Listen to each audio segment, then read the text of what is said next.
రండి, పాల్గొనండి, దైవ దీవెనలు పొందండి. సిలువను గూర్చిన వార్త నశించుచున్న వారికి వెర్రితనము కాని రక్షింపబడుచున్న మనకు దేవుని శక్తి. 1 కొరింథీ 1:18 యునైటెడ్ పీపుల్స్ ఫెలోషిప్ UPF నిర్వహించు సిలువ ధ్యానములు 40 రోజుల ఉపవాస ప్రార్థనలు. తేదీలు 2024 ఫిబ్రవరి 19వ తారీఖు నుండి మార్చి 29వ తారీఖు వరకు. సమయం ఉదయం 4 గంటల నుండి ఉదయం 7 గంటల వరకు.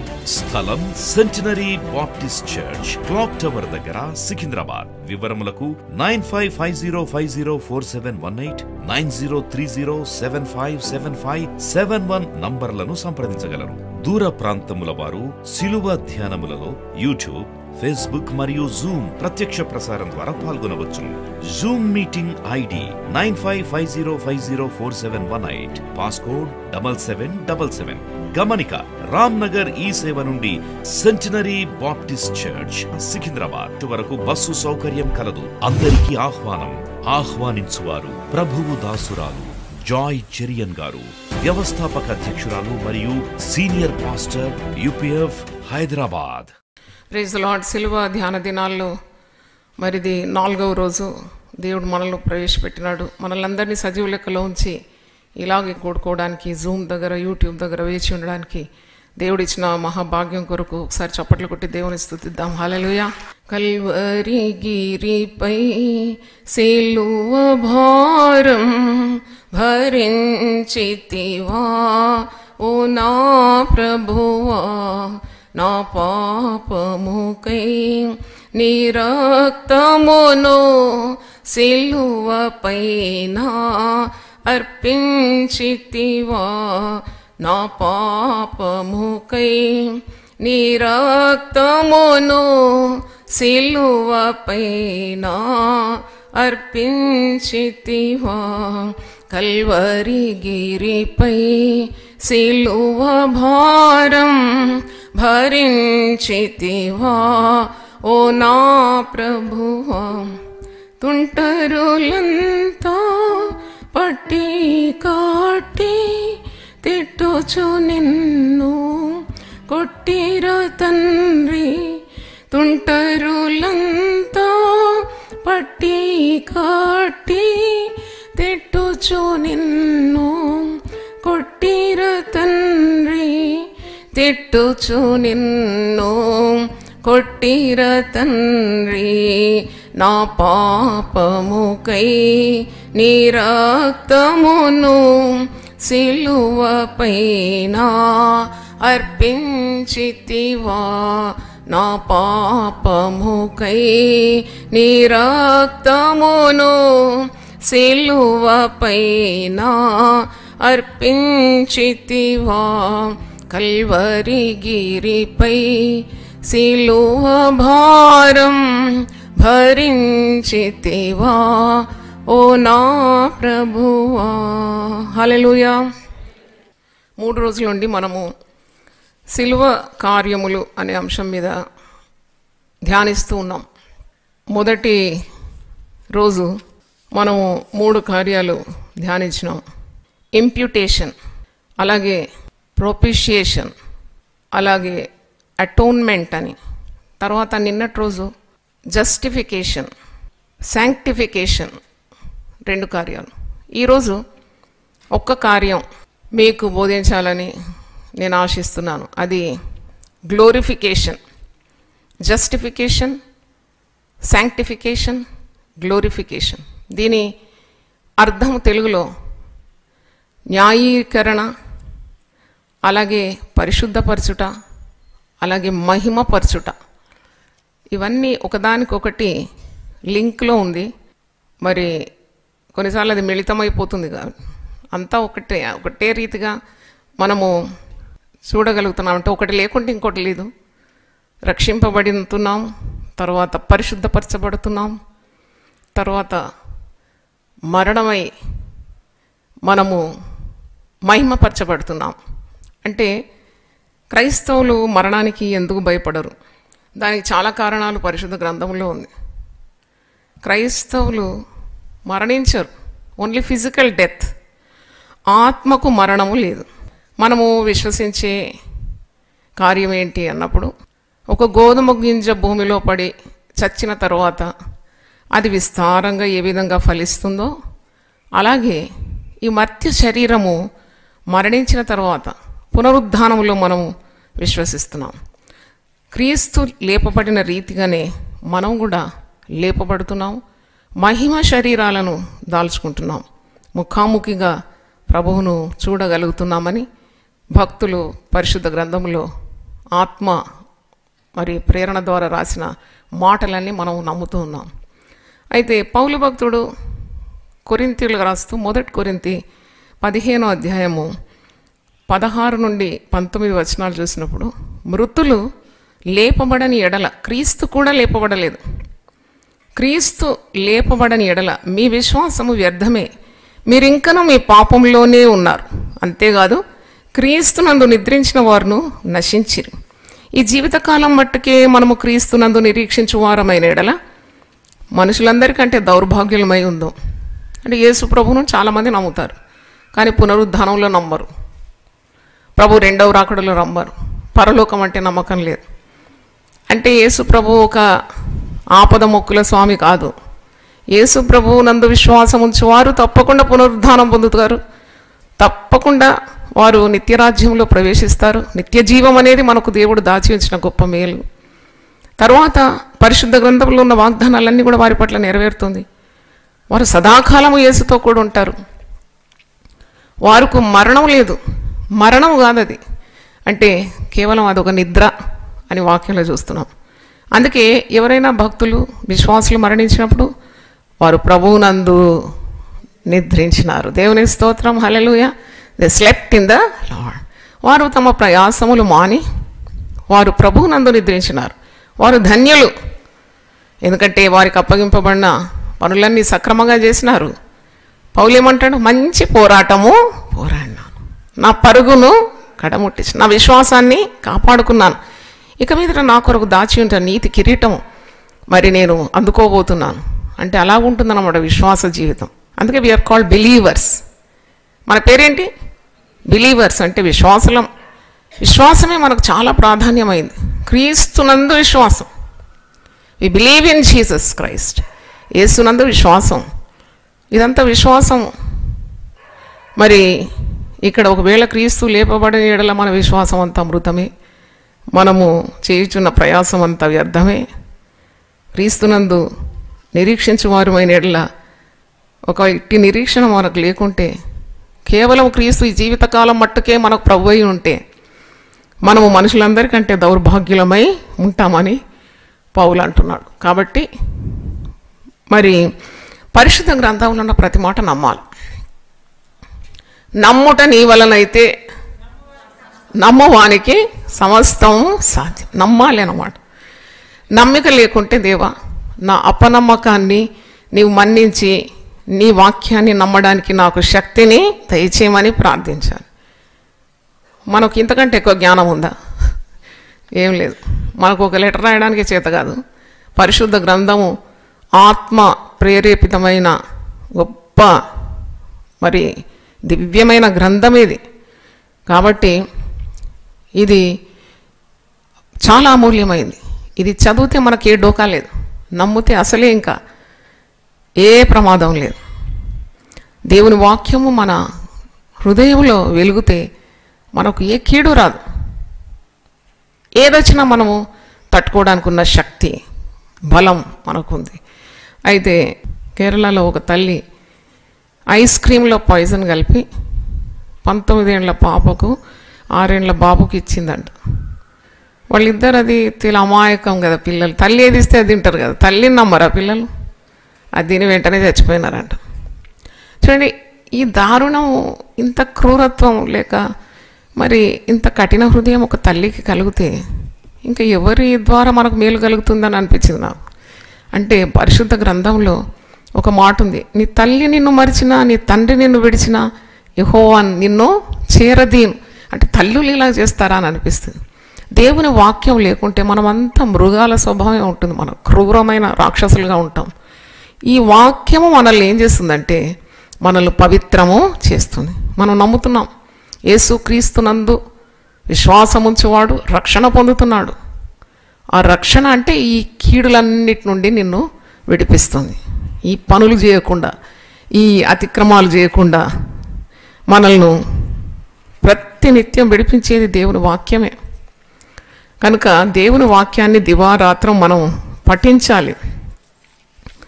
ఇంకా చూసినప్పుడు ఎన్నో దారుణాలు మనకు అర్థమవుతుంది. సింగపూర్లో ఒక గొప్ప ధనికురాలు పని మనిషిని ఎంత బాధ పెట్టిందంటే 60 కిలోలు ఉన్న పని మనిషి ఆమె దగ్గరకు వచ్చినాక 24 కిలోలు అయిందంట. కొట్టేదంట, తిట్టేదంట, తూలనాడేదంట, ఆహారం పెట్టకుండా దాన్ని క్రూరంగా హింసించి ఆఖరికి చనిపోయింది 24 సంవత్సరాలు. అంటే చూడండి, నాకు అనిపిస్తుంది ఒకవేళ ఆమె హృదయంలో యేసు ప్రభు ఉంటే అలా చేస్తుందా? చెయ్యనే చేయదు. She cannot do. అందుకే వాక్యంలో ఉంది, క్రీస్తు బీజము మనలో ఉన్నందున మనం పాపము చేయం. అంటే how important is to receive Jesus in to your heart. నాకు ఇది చదివినప్పుడు యేసుక్రీస్తును నీ హృదయంలో నీవు స్వీకరించడం ద్వారా ఎన్ని చీకటి కార్యాల నుండి నువ్వు విడిపింపబడుతున్నావు. అందుకే నువ్వు యేసుని గురించి ఇతరులకు చెప్పాలి. అన్నదానం అన్ని దానాల్లో కంటే చాలా ప్రధానమైంది అంటారు కదా. అన్నదానం పొద్దున్న అన్నం ఇస్తే మరుసటి రోజు కడుపులో ఉండదు అది. కానీ క్రీస్తును నీవు ఇతరులకు చూపెడితే ఒక జీవితాన్నే నువ్వు రక్షిస్తున్నావు. దేవుని స్తోత్రం. ప్రతి విధమైన కీడు నుండి ఒక ప్రాణాన్నే నువ్వు రక్షిస్తున్నావు. అందుకే సువార్త చేయాలి. సువార్త అందించు వారి పాదములట పర్వతముల మీద అతి సుందరంగా కనబడుతుంది. సువార్త అనేది దేవుని శక్తి. అంటే పునరుద్ధానములో నీ విశ్వాసం, క్రీస్తు మరణములో నీ విశ్వాసం, యేసు ప్రభు రెండవసారి రానున్నాడంటే విశ్వాసం. పరలోకంలో మనమందరము ప్రభుతో ఆనందించబోతున్నామంటే అది విశ్వాసం. విశ్వసించని వాడు కలవరపడుతూ ఉంటాడు, విశ్వసించేవాడు కలవరపడడు, విశ్వసించేవాడు సిగ్గుపడడు, విశ్వసింపని వాడు అవమానానికి, సిగ్గుకు, దెబ్బలకు, శిక్షలకు గురవుతున్నాడు. అర్థమైతే ఒకసారి హల్లెలూయా చెప్దామా? హల్లెలూయా. కాబట్టి క్రీస్తునందున్న విశ్వాసమే మన విజయమై ఉన్నది. ఇక్కడ పునరుద్ధానం గురించి పౌలు భక్తుడు ఎంత స్పష్టంగా చెప్తున్నాడు అంటే మనకు మహిమ శరీరాలు. ఈరోజు మనము జస్టిఫికేషన్, శాంక్టిఫికేషన్ అయిపోయింది. ఇప్పుడు గ్లోరిఫికేషన్ ధ్యానించబోతున్నాం. ఏ విధంగా దేవుడు మనల్ని మహిమపరచబోతున్నాడని ఆ అంశం మీద దానికి సంబంధించిన వాక్యాలు నేను చదువుతున్నాను. 1 కొరింథీ 15:35 నుండి చదువుతున్నాను. అయితే మృతులు ఎలాగు లేతురు, వారు ఎట్టి శరీరముతో వత్తురని ఒకడు అడుగును. ఓ అవివేకి, నీవు విత్తునది చచ్చితేనే గాని బ్రతికింపబడదు కదా. నీవు విత్తుదాన్ని చూడగా అది గోధుమ గింజైనను సరే, మరి ఏ గింజైనను సరే, వట్టి గింజనే విత్తుచున్నావు, కానీ పుట్టబోవు శరీరమును విత్తుటలేదు. అయితే దేవుడే తన చిత్త ప్రకారము నీవు విత్తిన దానికి శరీరం ఇచ్చును. అంటే ఎంత సులభమైన శైలిలో నాకు ఇది చదివినప్పుడు చాలా నాకు ఆనందం కలిగింది. ఎంత అద్భుతంగా అర్థం చేస్తున్నాడు చూడండి. పునరుద్ధానంలో నీకు విశ్వాసం లేదంటే ఇది చదివిన తర్వాత విశ్వాసం వచ్చేస్తుంది. విత్తనం విత్తుతున్నావు, విత్తనంకి ఒక ఆకారం ఉంది, అది భూమిలో పడిన తర్వాత 3వ రోజు అది పైకి వచ్చేస్తుంది. పైకి వచ్చినప్పుడు అదే ఆకారంలో లేదు, అది ఇంకో శరీరాన్ని దాల్చుకున్నది. ఆ గింజ క్షీణించిపోతుంది, మట్టి పాలైపోతుంది. కానీ ఆ గింజలో జీవం ఉన్నది. ఆ జీవం ఒక వృక్షంగా మారిపోతుంది. అలాగే కదా అని అంటున్నాడు. ఏమంటున్నాడు? నువ్వు విత్తుదాన్ని చూడగా అది గోధుమ గింజ అయినను సరే, మరి ఏ గింజ అయినను సరే, వట్టి గింజనే విత్తుతున్నావు, కానీ పుట్టబోవు శరీరాన్ని విత్తటలేదు. అయితే దేవుడే తన చిత్త ప్రకారము నువ్వు విత్తిన దానికి శరీరము ఇచ్చును. అందుకే మనము విశ్వాసము మరణించినప్పుడు మహిమా ప్రవేశం అంటారు. నిన్న చెప్పినాను, ప్రమోటెడ్ టు గ్లోరీ.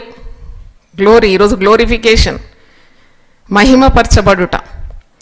అంటే చనిపోయిన తర్వాత మనము మహిమలో ప్రవేశిస్తున్నామని. అందుకే మనం ఏడవం కదా, ఎవరైనా చనిపోతే, విశ్వాసులు చనిపోతే కొద్దిగా ఏదో ఆ ఉన్న బాంధవ్యం కొరకు, ఆ బంధం కొరకు కొన్ని రోజులు మనం ఏడుస్తాం. కానీ మనం తిరిగి ప్రభు దగ్గర వెళ్ళినాం, అక్కడ కలుసుకుంటామని గొప్ప నమ్మకం.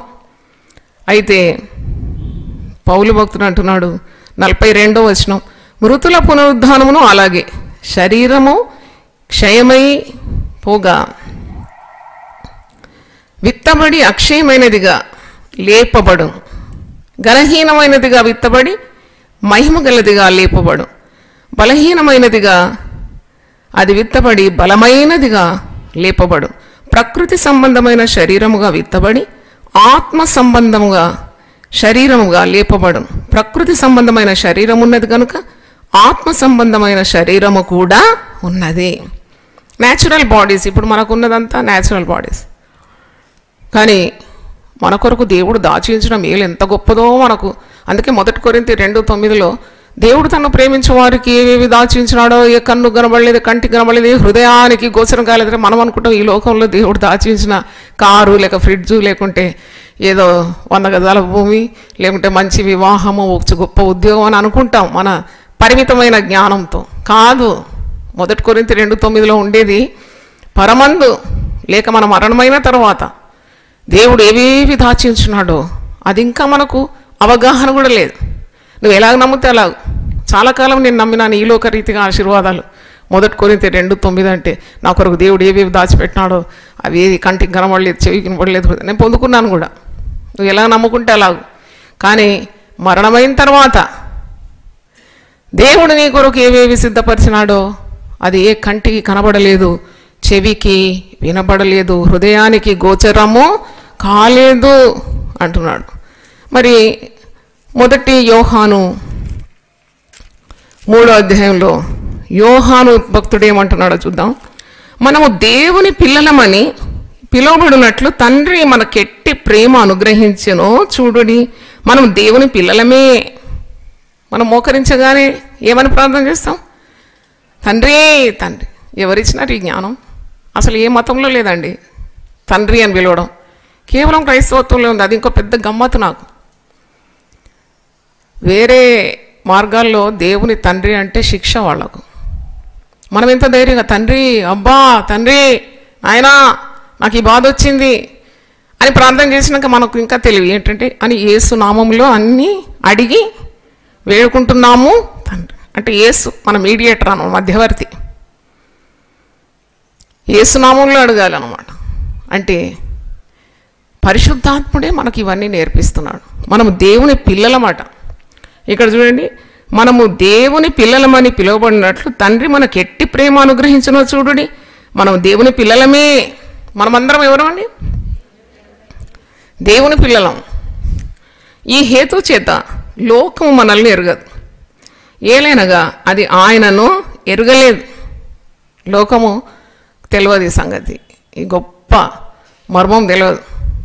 అయినా లోకానికి నాకు ఇంకోటి వింత ఏంటంటే మనల్ని చూడగానే ఏమంటారు తెలుసా? వీళ్ళు దేవుని బిడ్డలండి. అబ్బా చప్పట్లు కొట్టండి ఒకసారి. అదిగోండి దేవుని బిడ్డలు పోతున్నారండి.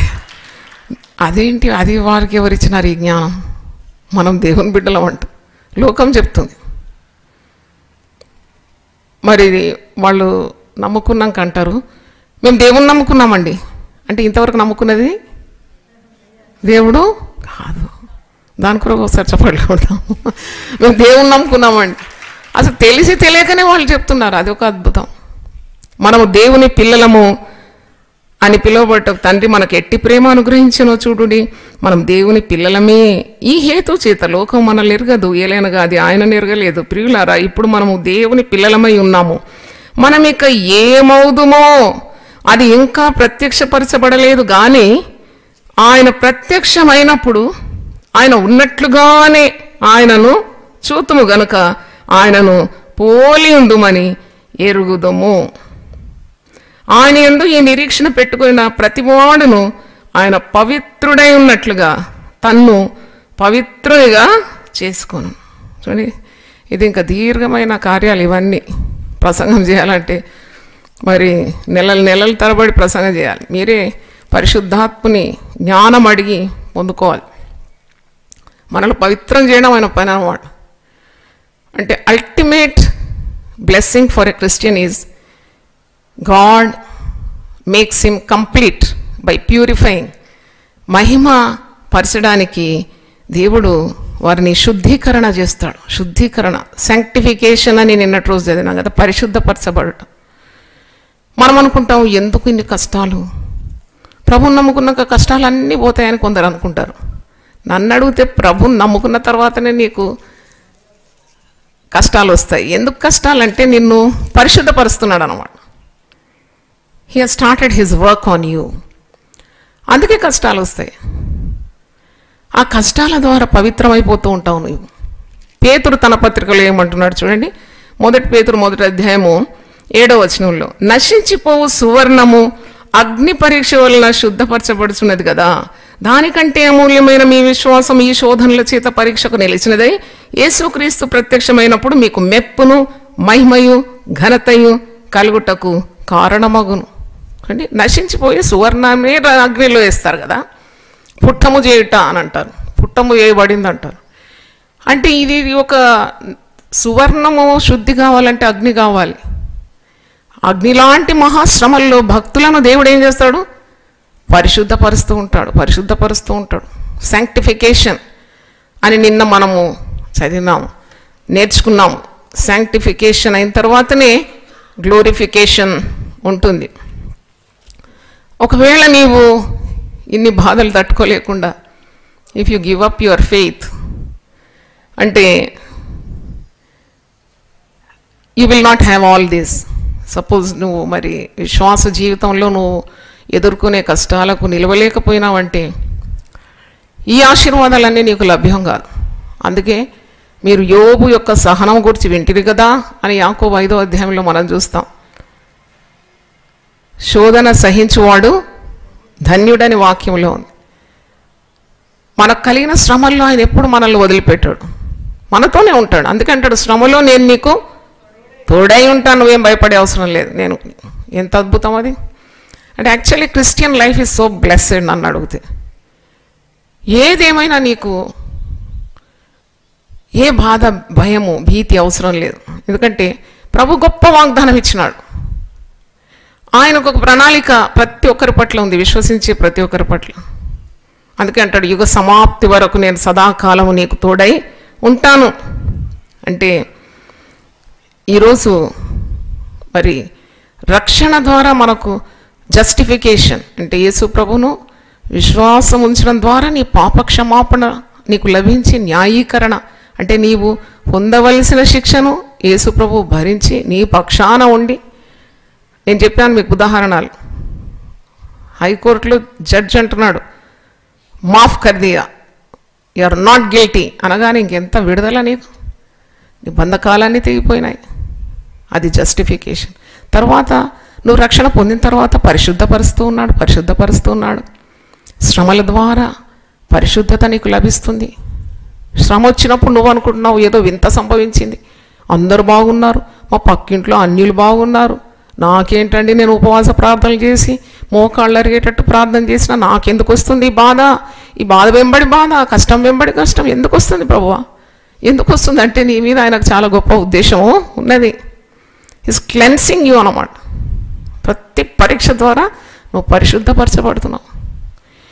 అయితే దాని తర్వాత ఎందుకంటే పరిశుద్ధత లేకుండా నువ్వు దేవుని చూడలేవు, దేవునితో ఉండాలి కదా. మరి పరిశుద్ధమైన దేవునితో నీవు సహవాసం తీసుకోవాలంటే నీకు పరిశుద్ధత అవసరం కదా.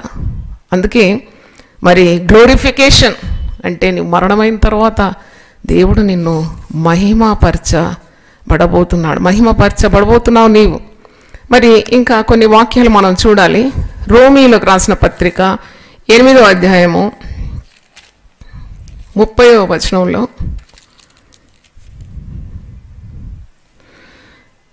ఈ 28లో నేను చదువుతున్నాను.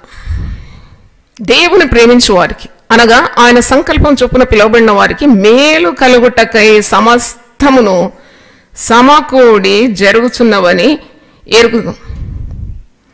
ఎందుకనగా తన కుమారుడు అనేక సహోదరుల్లో జ్యేష్ఠుడగునట్లు దేవుడు ఎవరిని ముందుగా ఎరిగెనో వారు తన కుమారునితో సారూప్యము గలవారగుటకు వారిని ముందుగా నిర్ణయించెను. మరియు ఎవరిని ముందుగా నిర్ణయించెనో వారిని పిలిచెను. ఎవరిని పిలిచెనో వారిని నీతిమంతులుగా తీర్చెను. ఎవరిని నీతిమంతులుగా తీర్చెనో వారిని మహిమ పరిచయం. ఇది కూడా పెద్ద మరి దీర్ఘ ప్రసంగం. మీరే మెల్లగా చదివి అర్థం చేసుకోవాలి. పరిశుద్ధాత్ముడు అర్థం చేస్తాడు. అంటే ఆయన పిలుస్తాడు, ఆయన నిర్ణయ ప్రకారం పిలిచిన వారిని నీతిమంతులుగా సిద్ధపాటు చేస్తున్నాడు. నీతిమంతులుగా తీర్చిన వారిని మహిమపరుస్తూ ఉన్నాడు. హల్లెలూయా. కనుక ఇది చాలా గొప్ప మరి కార్యం పరిశుద్ధ గ్రంథములో రాసి ఉంది. అయితే glorification involves first of all the believers who are sanctified and made perfect. శ్రమల ద్వారా మనము సంపూర్ణ సిద్ధి పొందుతున్నాం. పరిశుద్ధ గ్రంథంలో మనం ఇంతకుముందు చదివిన హెబ్రీ పత్రిక 5:8 ఆయన శ్రమల ద్వారా సంపూర్ణ సిద్ధి పొందినాడు. ఆయన శరీరధారిగా ఉన్నప్పుడు మహారోదనతో వేదనతో ప్రార్థన చేసినాడు. మరణం నుండి విడిపింపగలవానికి తన యాచనలు ప్రార్థనలు విజ్ఞాపనలు మరి చేసినాడు. ఆయన దేవుని కుమారుడై ఉండి కూడా ఆయన అలాంటి ప్రార్థనలు చేసినాడు. శ్రమల ద్వారా ఆయన సిద్ధి పొందినాడు అనే వాక్యంలో. అలాగే క్రైస్తవులు ఎప్పుడు కూడా హింసలకు భయపడడు, శ్రమలకు భయపడరు. వారు సంపూర్ణంగా దేవుని చిత్తానికి సంపూర్ణంగా సమర్పించుకుంటారు. Whatever it may be, we are in your the cup of your hand. నీ అరచేతిలో మేము చెక్కబడి ఉన్నాం, అంతే. అది ఎంత ధన్యకరం.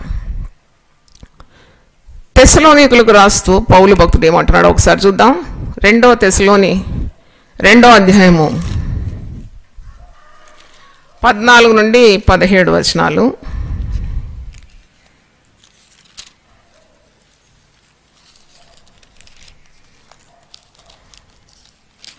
Second Thessalonians 2nd chapter 13 onwards. ప్రభువు వలన ప్రేమింపబడిన సహోదరులారా, ఆత్మ మిమ్మును పరిశుద్ధపరచుట వలనను మీరు సత్యమును నమ్ముట వలనను రక్షణ పొందుటకు దేవుడు ఆది నుండి మిమ్మును ఏర్పరచుకొనేను. ఇంత గొప్ప కార్యం కదా, ఇంత అద్భుతం అనిపిస్తుంది. మీరు అర్థం చేసుకోండి మాట. ప్రభువు వలన ప్రేమింపబడిన సహోదరులారా, ఆత్మ మిమ్మును పరిశుద్ధపరచుట వలనను మీరు సత్యమును నమ్ముట వలనను రక్షణ పొందుటకు దేవుడు ఆది నుండి మిమ్మును ఏర్పరచుకొనేను. గనుక మేము మిమ్మును బట్టి ఎల్లప్పుడూ దేవునికి కృతజ్ఞతాస్తుతులు చెల్లించబద్ధులమై ఉన్నాం. మీరు ఇలాగున రక్షింపబడి మన ప్రభు అయిన యేసుక్రీస్తు యొక్క మహిమను, ఈరోజు మహిమ పరచబడటం మనం ధ్యానిస్తున్నాం. మీరు ఇలాగున రక్షింపబడి మన ప్రభు అయిన యేసుక్రీస్తు యొక్క మహిమను పొందవలనని ఆయన మా సువార్త వలన మిమ్మును పిలిచాను. అవును, సువార్త ప్రకటింపబడకుంటే ఎలాగూ? ప్రకటించే వారిని ప్రోత్సహించాలి. సువార్త ప్రకటింపని వారు ఎలాగూ నమ్ముతారు అని మనం చూస్తాం కదా. ఇలాగూ మీరు రక్షింపబడినారు, ఎందుకంటే మేము మీకు సువార్త ప్రకటించినాం. సువార్త ప్రకటన ద్వారా దేవుడు మిమ్మల్ని పిలుచుకున్నాడు. పిలిచిన తర్వాత పరిశుద్ధపరిచినాడు. పరిశుద్ధపరిచిన తర్వాత మిమ్మల్ని ఏం చేయబోతున్నాడు? మహిమ పరచబోతున్నాడు. అర్థమైతే ఒకసారి గట్టిగా దేవుని స్తుతిద్దాం. హల్లెలూయా, హల్లెలూయా. ఇప్పుడు ఇక్కడ ఎంతమంది ఉన్నారు సువార్త ద్వారా రక్షింపబడిన వారు? చాలామంది ఉన్నారు. దేవుడు పిలుచుకున్నాడు అన్నమాట. ఇప్పుడు మీరు వచ్చినప్పుడు మిమ్మల్ని ఎవరు పిలిచినారండి? ఇక్కడికి రమ్మని ఎవరు పిలిచినారు? ఎంతమంది నమ్ముతున్నారు దేవుడే మిమ్మల్ని తట్టి లేపి ఇక్కడ నడిపించినారని? ప్రైజ్ ది లార్డ్, హల్లెలూయా. మనమంతా మనం రాలేము. ఇక్కడ నీకు తులం బంగారం ఇస్తామంటే కూడా ఉదయం 3 గంటలకు లేవరాదు.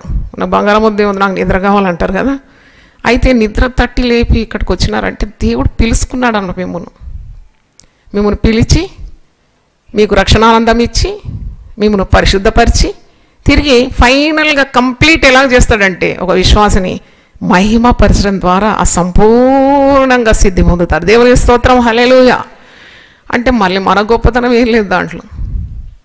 మనం ఈరోజు భక్తులుగా ఉన్నాము, పాపాన్ని ద్వేషించి ప్రభు మార్గంలో ఉన్నామంటే కేవలం అది ఉచితమైన దేవుని దయ, అంతే. దేవుని కృప, దేవుని దయ. అందుకే మిమ్మును బట్టి నేను కృతజ్ఞతాస్తుతులు చేయడానికి బద్ధులమై ఉన్నామని అంటున్నాడు. కాబట్టి సహోదరులారా, మీరు నిలకడగా ఉండి మా నోటి మాట వలనైనను మా పత్రిక వలనైనను మీకు బోధింపబడిన విధులను చేపట్టుడి. మేమేమేమి బోధించినామో అది మర్చిపోకండి. అవన్నీ చేపట్టి మీరు ఈ లోకంలో లోకమాలిన్యం అంటకుండా మిమ్మల్ని మీరు భద్రపరచుకోండి. మీకు ఒక నిరీక్షణ ఉంది, శుభ నిరీక్షణ ఉంది, శుభప్రదమైన నిరీక్షణ ఉంది. దేవుడు మిమ్మల్ని మహిమపరచబోతున్నాడు. కనుక మీరు నమ్ముకున్నది వదిలిపెట్టకండి, స్థిరంగా ఉండండి, నిలకడగా ఉండండి, దేవుని చిత్తాన్ని నెరవేర్చండి. మీకు చాలా నిరీక్షణ ఉంది. ఎంత నిరీక్షణ ఉంది ఒక విశ్వాసికి అన్నప్పుడు, రోమీయులకు రాసిన పత్రిక 15వ అధ్యాయంలో ఎంత, how much hope does a believer have in glorification or in life after death అంటే ఇక్కడ చూడండి, రోమీయులకు రాసిన పత్రిక 15:13 కాగా మీరు పరిశుద్ధాత్మ శక్తి పొంది విస్తారముగా నిరీక్షణ గలవారగుటకు నిరీక్షణ కర్తయ్యకు దేవుడు విశ్వాసము ద్వారా సమస్తానందముతోను సమాధానంతోను మిమ్మును నింపును గాక. దేవుడు మిమ్మల్ని నింపేస్తాడు సమస్తానందముతోటి, సమస్త సమాధానంతో. అందుకే విశ్వాసి ఎప్పుడు కూడా నిమ్మకు నీరెత్తినట్టు అంటారు కదా, కదలక స్థిరంగా ఉండాలి.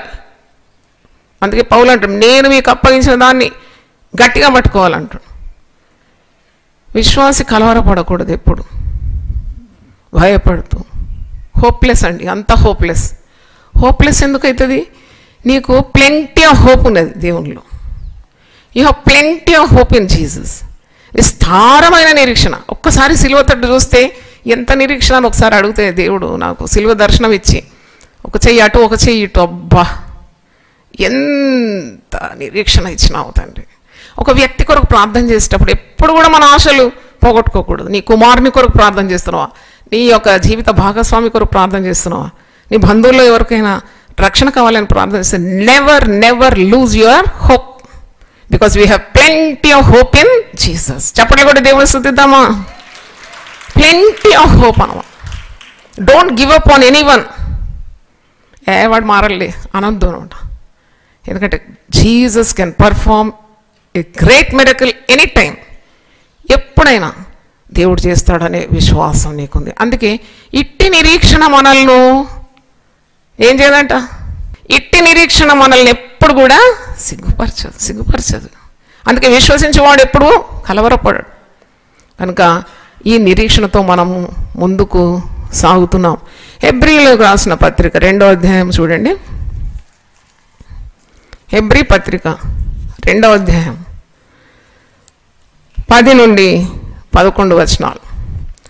ఎవని నిమిత్తము సమస్తమును ఉన్నవో, ఎవని వలన సమస్తమును కలుగుచున్నవో ఆయన అనేకులైన కుమారులను మహిమకు తెచ్చుచుండగా వారి రక్షణకర్తను శ్రమల ద్వారా సంపూర్ణునిగా చేయుట ఆయనకు తగును.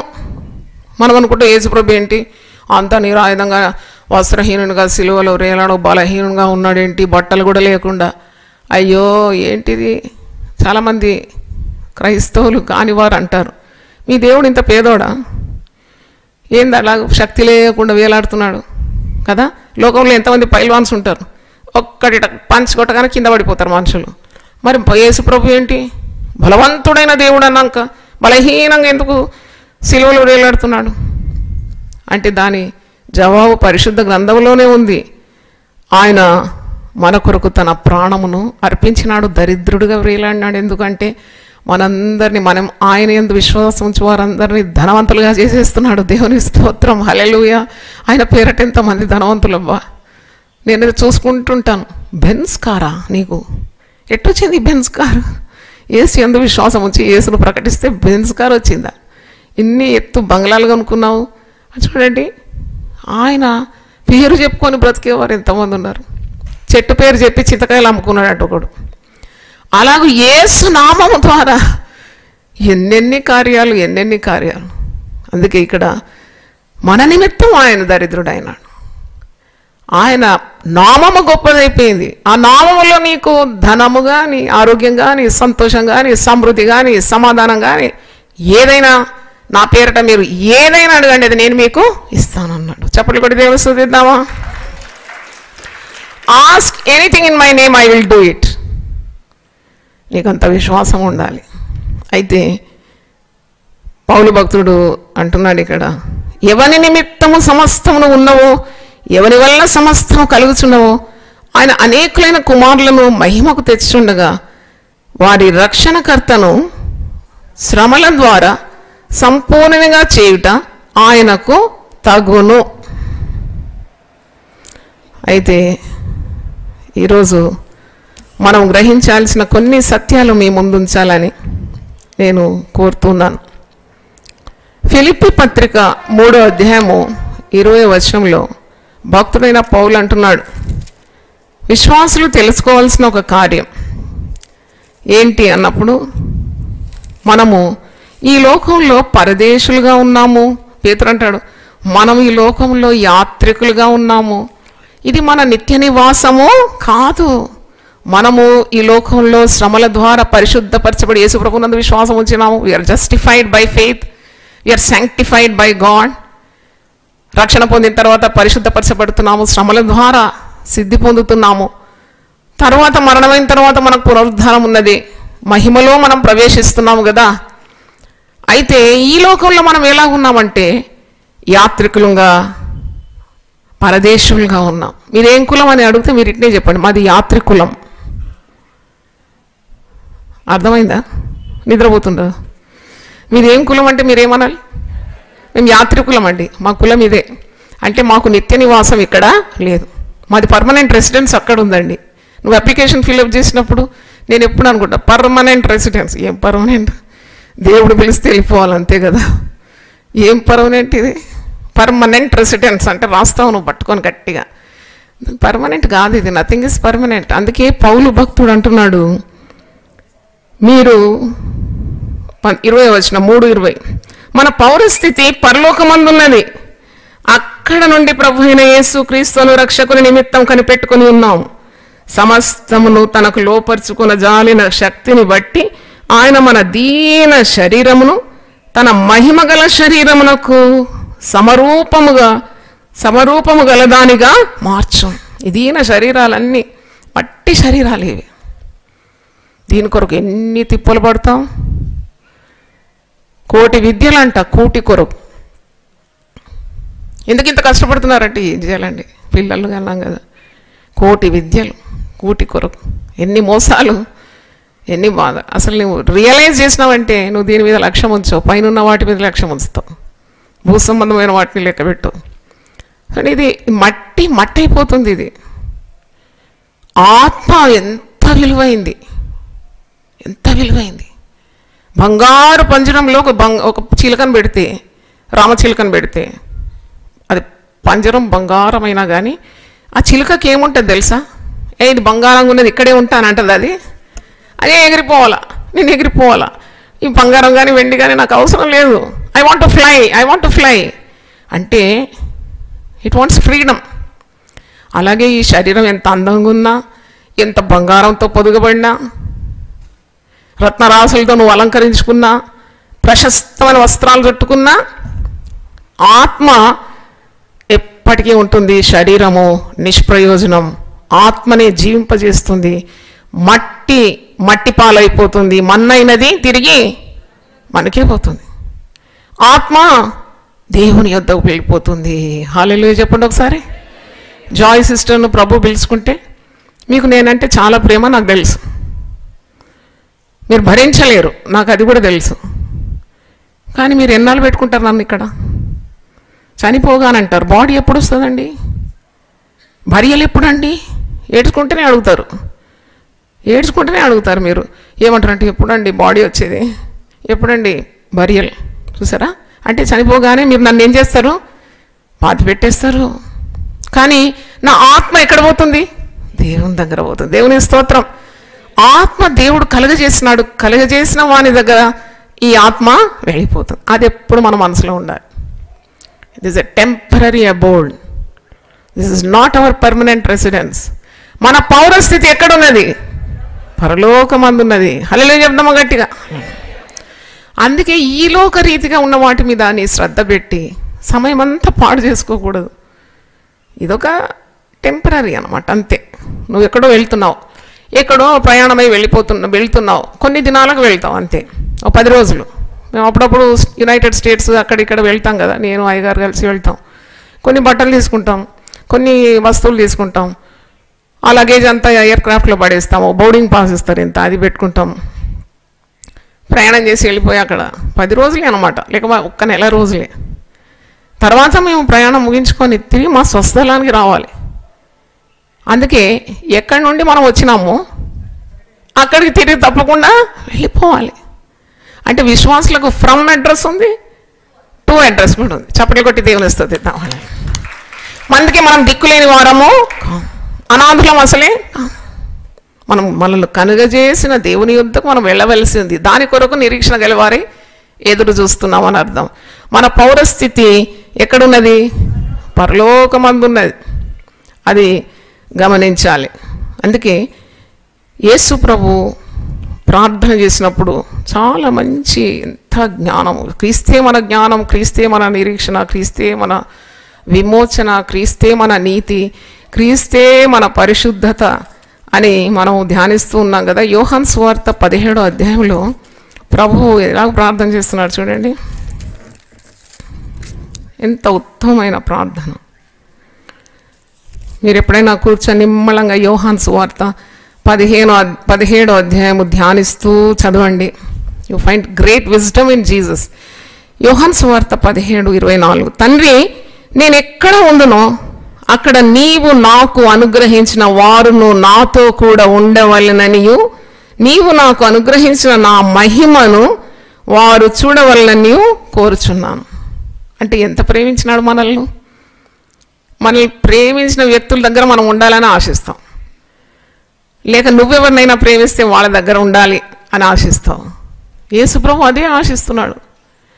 నేను ఎక్కడ ఉంటానో అక్కడ నీవు నాకు అనుగ్రహించిన వారు కూడా నాతో ఉండాలి తండ్రి అని వేడుకుంటున్నాడు. నేను ఎక్కడ ఉందునో అక్కడ నీవు నాకు అనుగ్రహించిన వారు నాతో కూడా ఉండవల్లని, నీవు నాకు అనుగ్రహించిన నా మహిమను వారు చూడవల్లని కోరుచున్నాను. మహిమ అంటే మహిమపరచబడుట అనే అంశం మీద ధ్యానిస్తున్నాము. గ్లోరిఫికేషన్, అది ఎంత గొప్ప కార్యం కదా.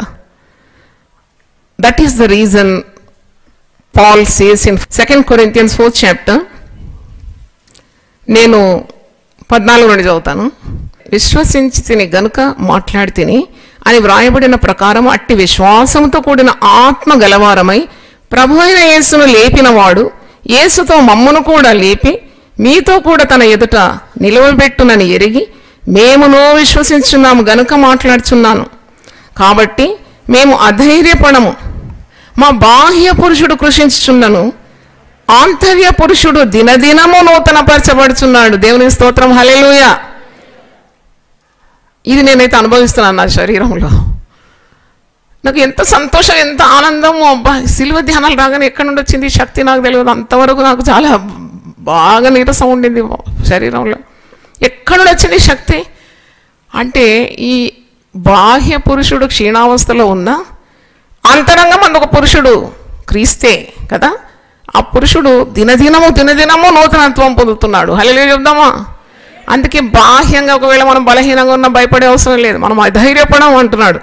మేము అధైర్యపడడం, we will not lose our hope, we will not lose our faith, we do not lose our coverage. మేము అధైర్యపడము. మా బాహ్య పురుషుడు కృషించుచున్నను, ఆంతర్య పురుషుడు దినదినము నూతనపరచబడుచున్నాడు. మేము దృశ్యమైన వాటిని చూడక అదృశ్యమైన వాటినే నిదానించి చూస్తున్నాము గనుక క్షణమాత్రముండు మా చులకని శ్రమ మా కొరకు అంతకంటే ఎక్కువగా నిత్యమైన మహిమ.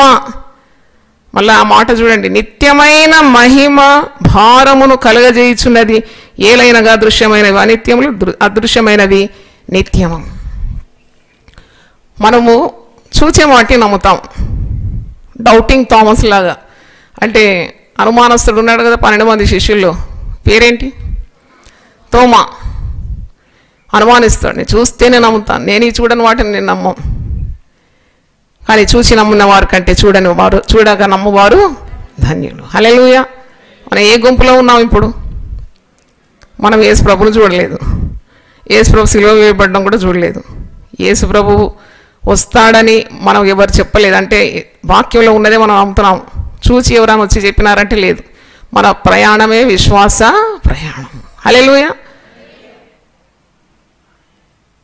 విశ్వాసం, నీతిమంతుడు విశ్వాస మూలముగా బ్రతుకుతున్నాడు. దేవుని స్తోత్రం.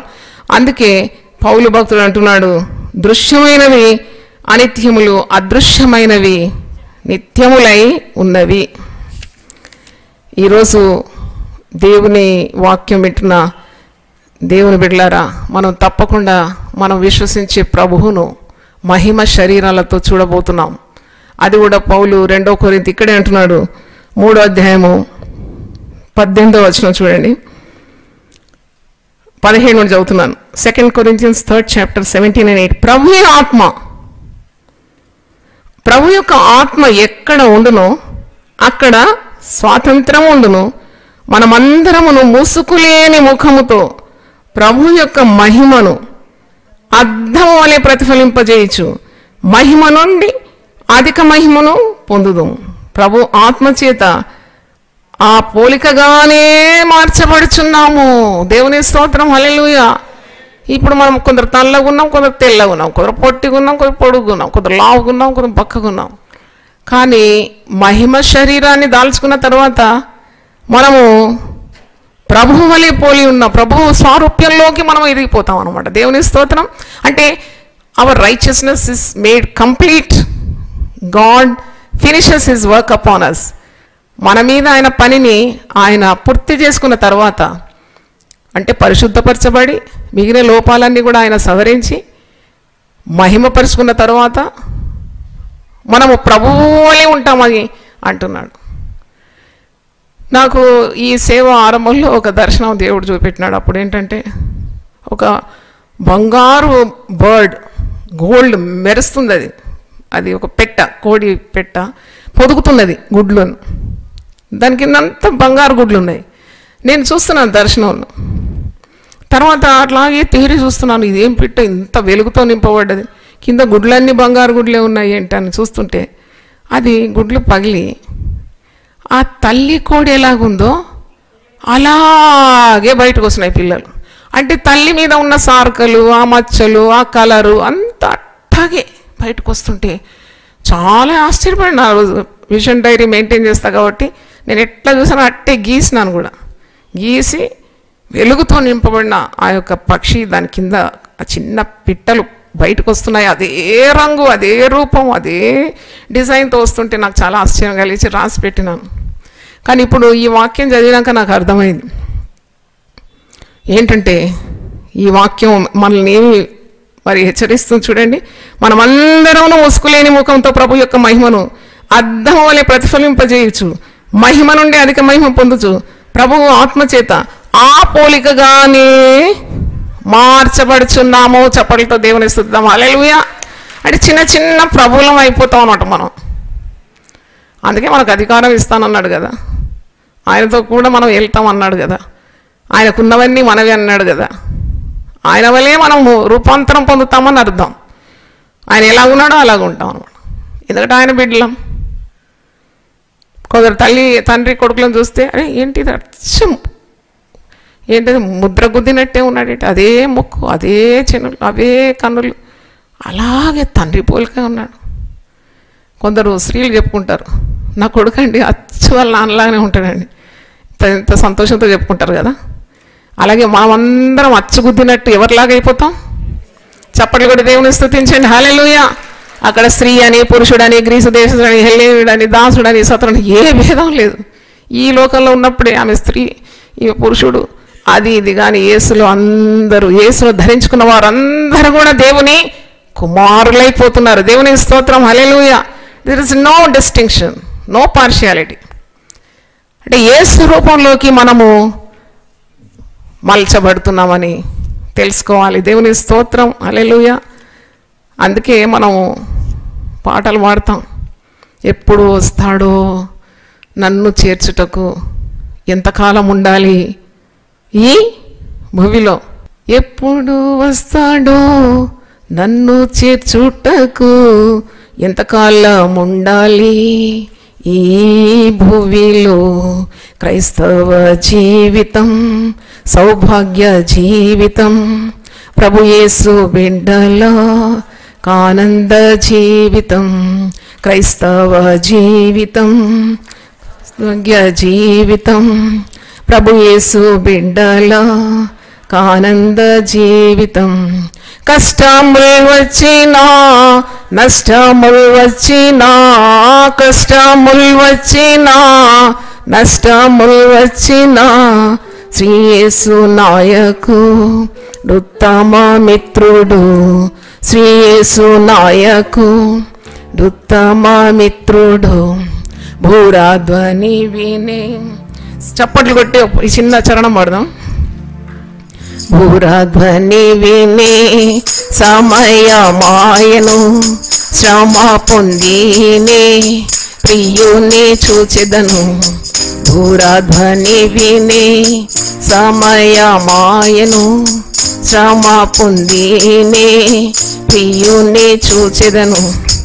ఎప్పుడు వస్తాడో నన్ను చేర్చుటకు, ఎప్పుడు వస్తాడో నన్ను చేర్చుటకు, ఎంతకాలం ఉండాలి ఈ భూమిలో, ఎంతకాలం ఉండాలి ఈ భూమిలో. క్రైస్తవ జీవితం సౌభాగ్య జీవితం, ప్రభు యేసు బిడ్డల ఆనంద జీవితం.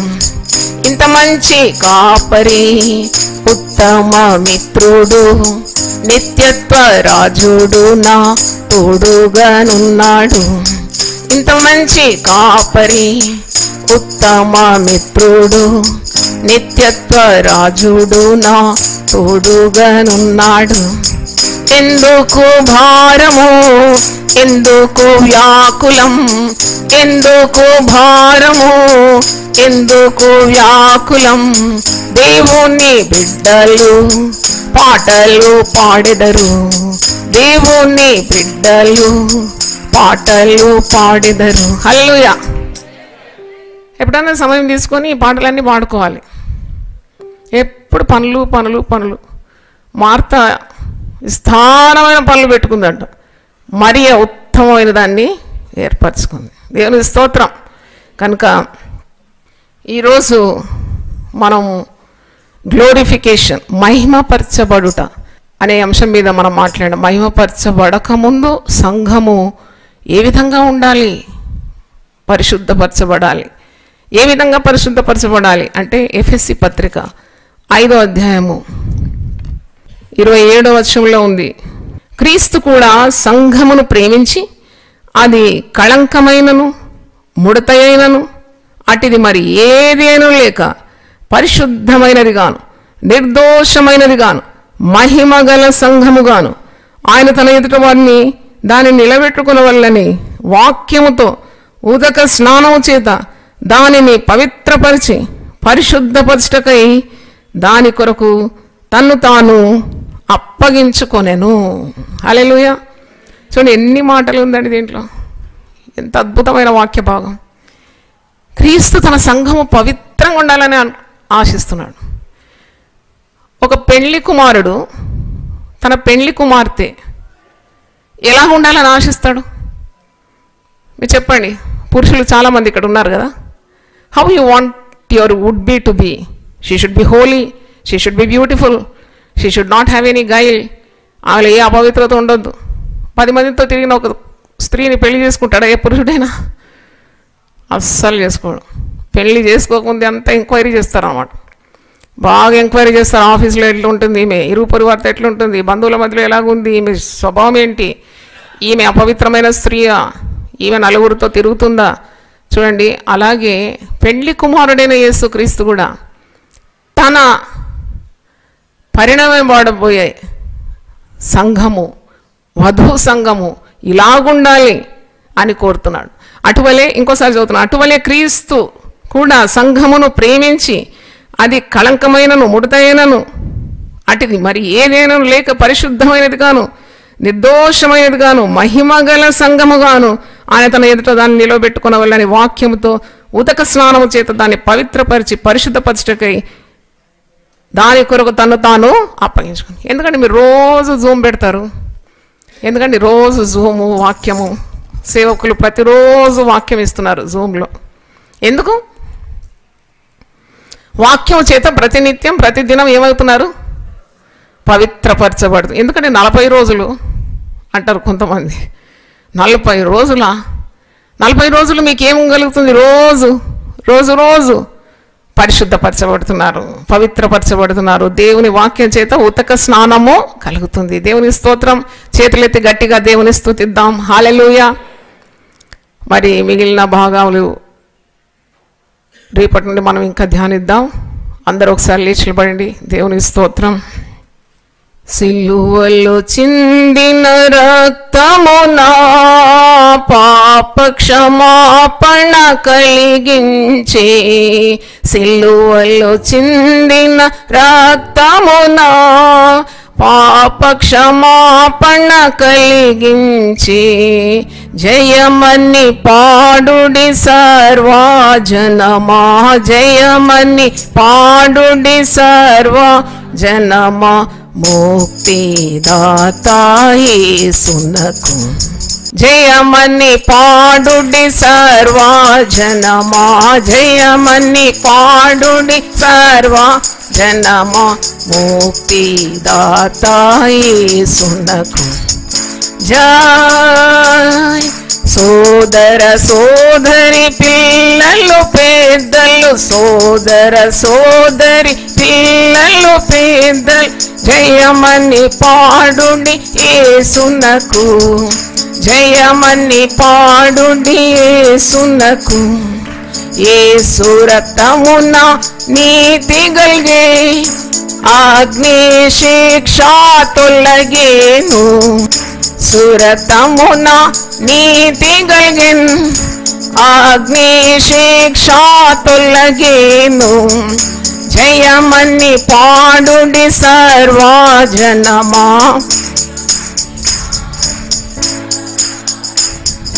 ముక్తిదాత యేసునకు.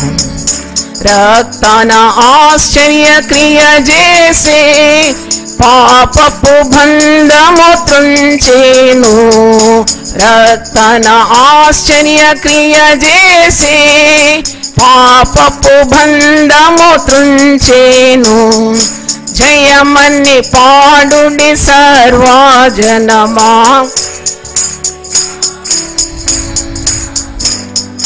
ముక్తిదాత యేసునకు.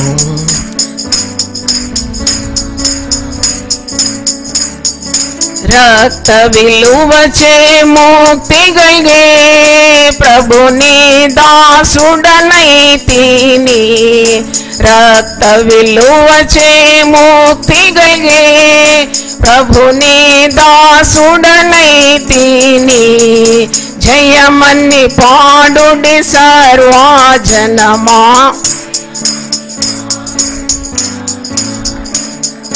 ముక్తిదాత యేసునకు.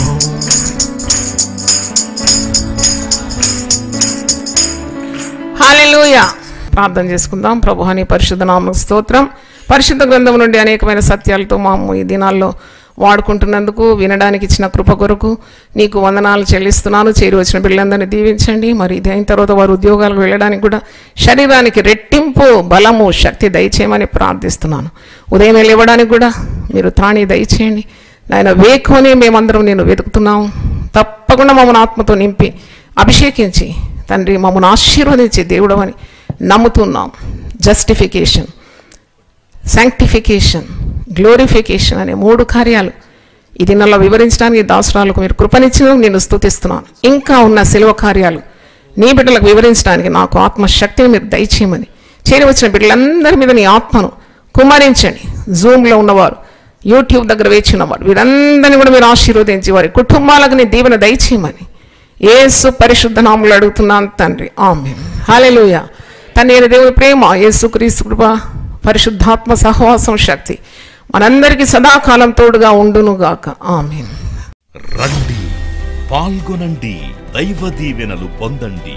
సిలువను గూర్చిన వార్త నశించుచున్న వారికి వెర్రితనము కాని, రక్షింపబడుచున్న మనకు దేవుని శక్తి. 1 కొరింథీ 1:18. యునైటెడ్ పీపుల్స్ ఫెలోషిప్ UPF నిర్వహించు సిలువ ధ్యానములు. 40 రోజుల ఉపవాస ప్రార్థనలు. తేదీలు 2024 ఫిబ్రవరి 19వ తారీఖు నుండి మార్చి 29వ తారీఖు వరకు. సమయం ఉదయం 4 గంటల నుండి ఉదయం 7 గంటల వరకు. స్థలం centenary Baptist church, clock tower దగ్గర, సికింద్రాబాద్. వివరములకు 9550504718, 9030757571 నంబర్లను సంప్రదించగలరు. దూర ప్రాంతముల వారు సిలువ ధ్యానములలో యూట్యూబ్, ఫేస్బుక్ మరియు జూమ్ ప్రత్యక్ష ప్రసారం ద్వారా పాల్గొనవచ్చు. Zoom meeting ID 9550504718, passcode 7777. గమనిక, రామ్ నగర్ ఈ సేవ నుండి సెంటినరీ బాప్టిస్ట్ చర్చ్, సికింద్రాబాద్ వరకు బస్సు సౌకర్యం కలదు. అందరికీ ఆహ్వానం. ఆహ్వానించువారు ప్రభువు దాసురాలు జాయ్ చెరియన్ గారు, వ్యవస్థాపక అధ్యక్షురాలు మరియు సీనియర్ పాస్టర్ UPF హైదరాబాద్.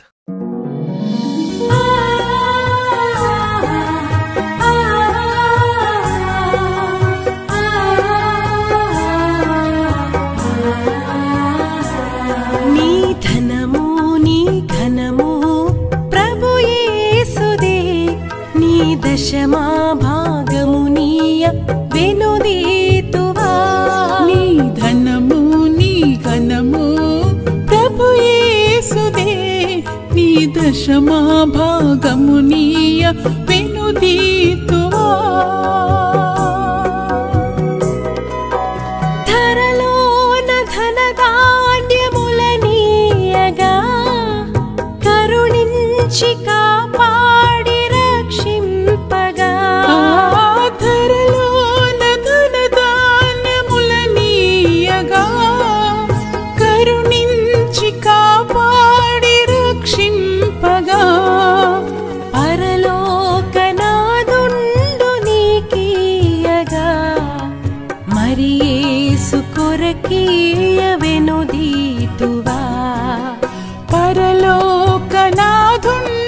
నీకీయగా మరి యేసు కొరకీయ వెనుదీతువా.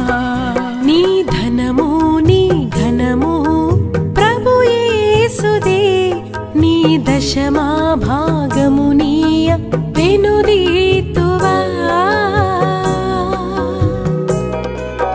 పాడి పంటలు ప్రభువు నీకీయగా కూడు గుట్టలు నీకు దయచేయగా.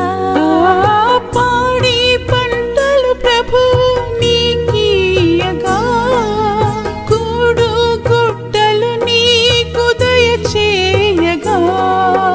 వీడంగ ప్రభు యేసు నామంబును గడువేల ప్రభుకీయను క్రైస్తవా. వేడంగ ప్రభు యేసు నామంబును గడువేల ప్రభుకీయను క్రైస్తవా. నీ ధనము నీ ఘనము ప్రభు యేసుదే, నీ దశ